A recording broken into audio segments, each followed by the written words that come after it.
Okay, let's follow up on our series now. We've met the three characters. Revenue is vanity, profit is sanity, and cash is king. And there are two building blocks that we need to understand in order to understand the financial performance of our business and how it manifests itself in our financial statements. And the first building block is the income statement, and I'm just going to call it the money making machine. And you probably will find this fairly straightforward. It's pretty easy to understand the income statement and how your business makes money. All we have to do is literally follow the money until those coffers come into the till. So what do we need to do? I'm going to give a commercial flooring example, but any industry has the same elements to it. First of all, vanity has to go out and get sales. So that's our revenue. So we get sales, and then we have to, in this case, we're laying a floor, putting a floor down. So we have to pay our laborers, our installers. We have to purchase the materials.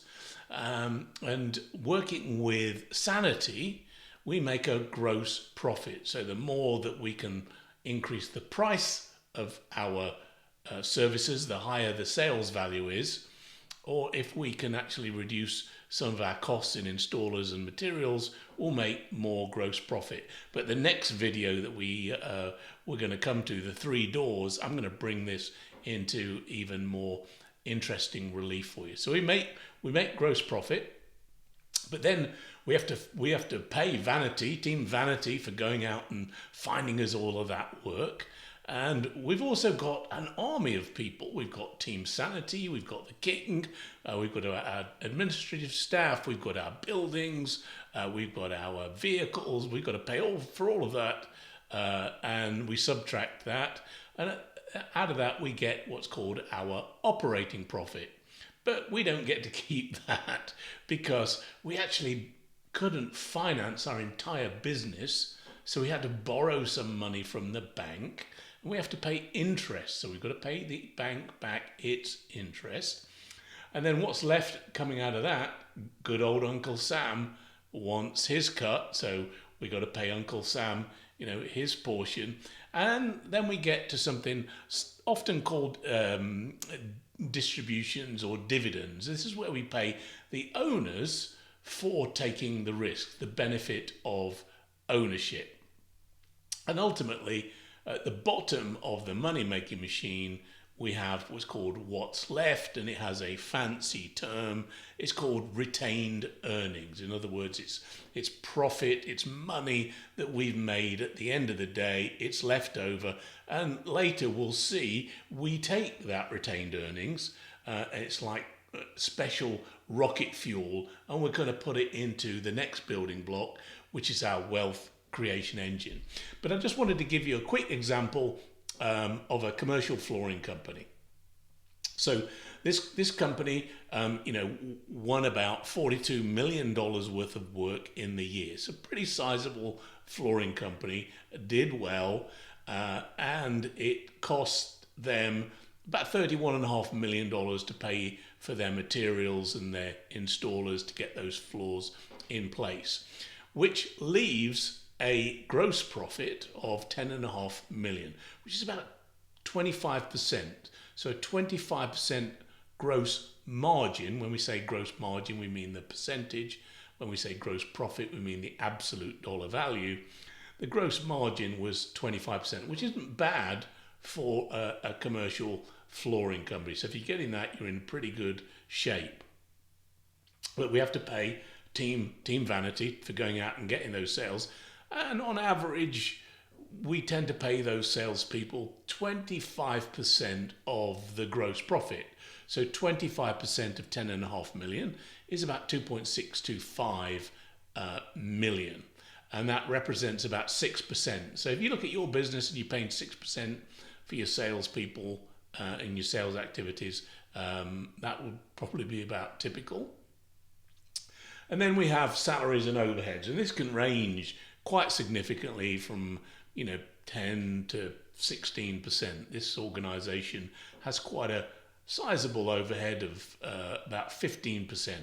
Now, when we subtract that from our gross profit, we get what's called our operating profit. So this $42 million company actually ends up making, at the end of the day, just under $1.5 million of profit. Think how much risk the owners of that business are taking, how much work goes into laying $42 million worth of floors and taking all of that risk to make what would be a 3.5% operating margin.